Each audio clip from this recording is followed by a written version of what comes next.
The fastest way to lose respect in any room is to keep talking when you should be quiet. Every time someone challenged you, your brain screamed, defend yourself, so you over-explain, you ramble, you justify. You think more words equal more authority, but nervous rambling signal weakness. You are not proving competence. You are broadcasting insecurity. You are handing your power over to whoever make you flinch. By the end of this video, you will have the tactical silent protocol. You will learn to disarm toxic people, control any conversation, and project dangerous confidence without raising your voice, without ever over-explaining or negotiating against yourself. Silent isn't awkward, it is a weapon, and I'm going to teach you how to use it.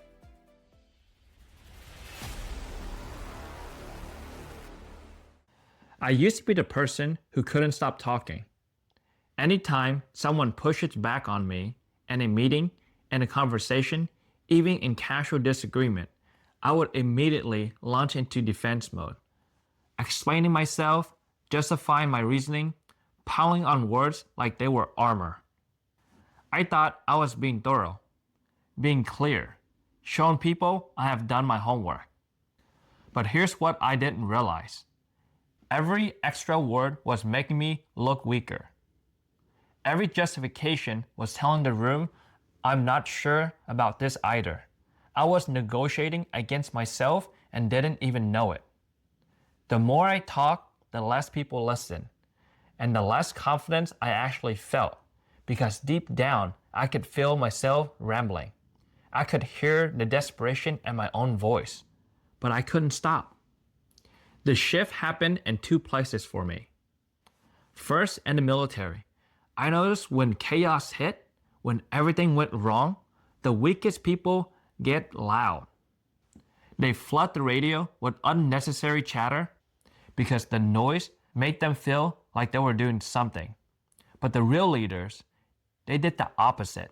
They dropped their volume, slowed their pace, let the silent do the heavy lifting, and everyone around them calmed down.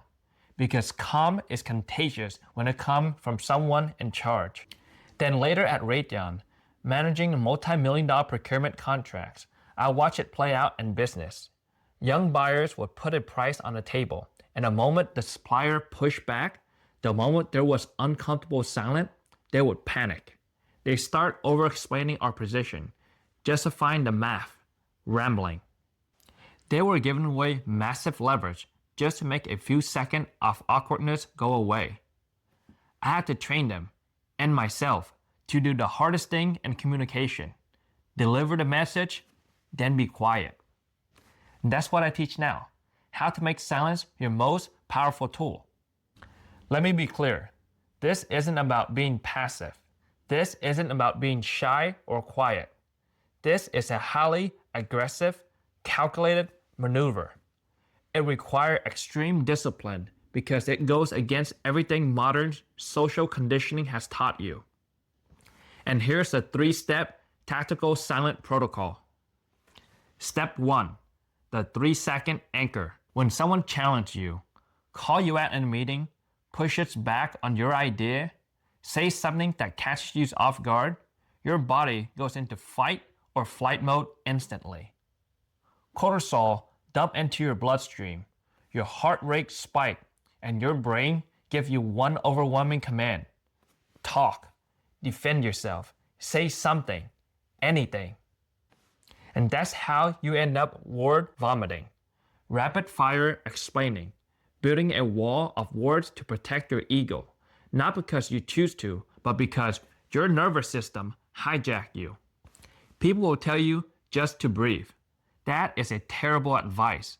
When adrenaline is spiking, breathing alone isn't enough to stop the momentum of a panic response. You need something physical, something that snaps you out of the spiral before the words come out. Here's the tactic, the physical anchor. You need a somatic trigger, something that yanks your attention out of your head and back into your body. And here are two options. Option 1, Press your toes as hard as you can into the floor inside your shoes. Nobody can see it, but that sharp physical sensation redirects your focus. Option 2. Bite the inside of your cheek, just enough to feel it, just enough to snap the circuit. Then count 1, 2, 3. 3 seconds. That's all it takes. And what this does, you are forcing a hard reset on your nervous system. You are interrupting the brain-to-mouth connection before it can fire off something that you regret. Here is a real example. You are presenting a project to your team. A senior manager cuts you off mid-sentences. I don't think this strategy makes any sense. Your first instinct is to panic, to immediately defend your late night, your research, your entire thought process, to prove you are not stupid. But instead, press your toes into the floor. Count 1, 2, 3 inside your head. Then you respond calmly, deliberately. That 3-second delay completely changed how the room perceives you. You go from reacting and rattling to composed and calculating. And the person who challenged you, they just watch you absorb the pressure without flinching. That is power. Step 2. Trim the excess. In the military, there's a principle called economy of force. You don't use an entire battalion when a small squad gets the job done. The same principle applies to communication. You don't use a paragraph when a single sentence wins the conversation. The problem. We are living an over-explanation epidemic. Everyone prefixes their sentence with, I'm sorry, but, or end them with, if that makes sense. Every filler word, every unnecessary justification, every I just feel like maybe. Those are bricks being removed from the foundation of your authority. When you start justifying your position, you're not being thorough. You're asking for permission. You are signaling that you don't actually believe what you just said. And here's what most people don't realize. Over-explaining doesn't make people agree with you. It gives them more surface area to attack. Here's a real example. Salary negotiation. HR just offered you $60,000. You know the market rate is $70,000. The amateur responds, well, I was really hoping for 70 because I have student loans and rent in this city is really high and I did have one internship. So I think maybe I reserve a little bit more. Is that possible? You just lost. You sound weak. You are pleading based on personal problem, not professional values. And you just gave them 5 different angles to push back on. Here's the tactical response. Based on the market data and the requirement of this role, my number is 70,000. Then you stop talking. Hard stop. No justification, no apology, no trailing off. Here are some more examples of complete sentences. No, that timeline doesn't work for me. I won't be able to take on that project this week. I disagree. That is my price. Each one is complete. Each one is final. No explanation needed. Here's the action. Before your next important conversation, write down your key point. Then cut the words in half. Then cut them in half again.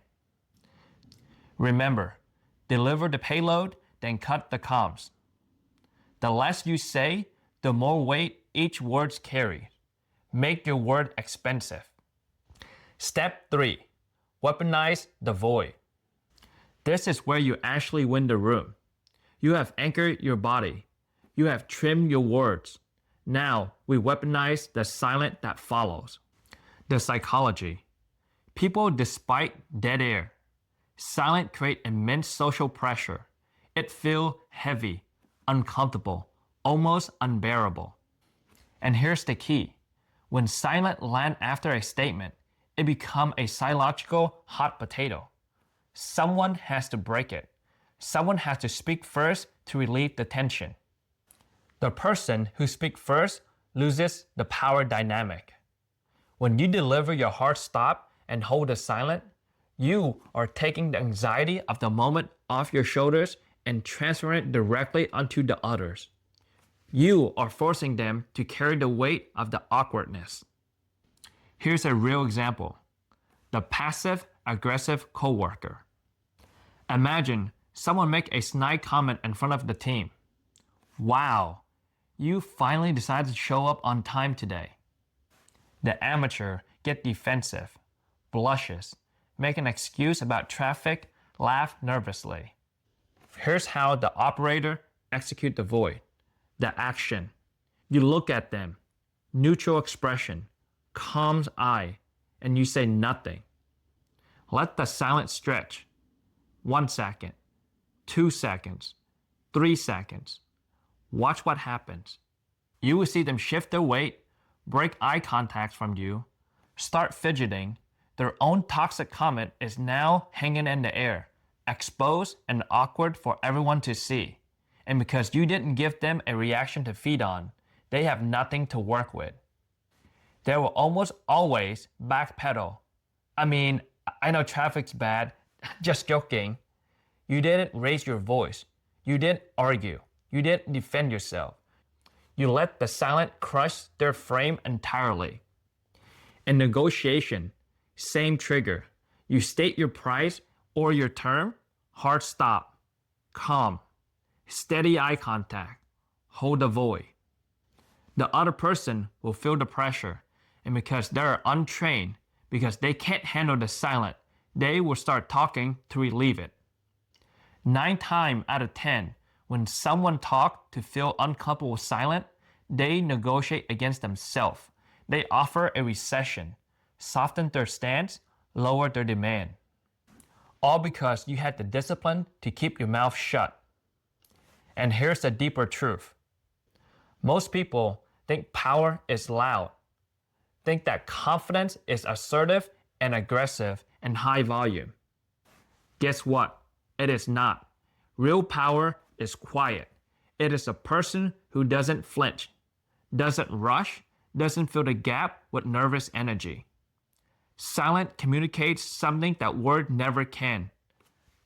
I'm in control and I don't need your approval. Learn to sit in the void. Let other people swarm. That's where real leverage lives. Think about one situation where you constantly catch yourself over-explaining. That meeting where you ramble. That relationship where you justify every decision. That conversation where you can't stop talking because the silence makes you uncomfortable. You know exactly what it is. And here's your challenge. In your next meeting or your next very important conversation, try this. When you are asked a question or challenge, give a direct one-sentence answer, then go completely silent for 3 to 4 seconds. Don't fill the gap. Don't add if that makes sense. Don't soften the edge. Just deliver the statement and hold. Watch how the room reacts to you. Watch the shift. You will feel the difference immediately. And start small. Practice the 3-second anchor and low-stake conversation. Trim the excess in text messages. Stop over-explaining in your replies. Build the muscle before you deploy it in high-stake moments. Because this is a skill, and like any skill, it gets sharper with repetition. The most powerful thing you can say in any situation is nothing at all. Let the silent speak for you. And I want to know who is ready to stop over-explaining. Comment silent below if you're deploying the protocol in your next conversation. I want to see who's learning to hold the void. And if this changed how you think about communication, if you have been giving away your power with too many words, hit that like and subscribe button and turn on the bell notification. We are building a community of people who are done rambling and ready to command any room they walk into. And your support helped this reach someone else who've been over-explaining their way out of respect. And there are a lot of us out there. Remember, say less, mean more. Force strong, and thrive on, my friends.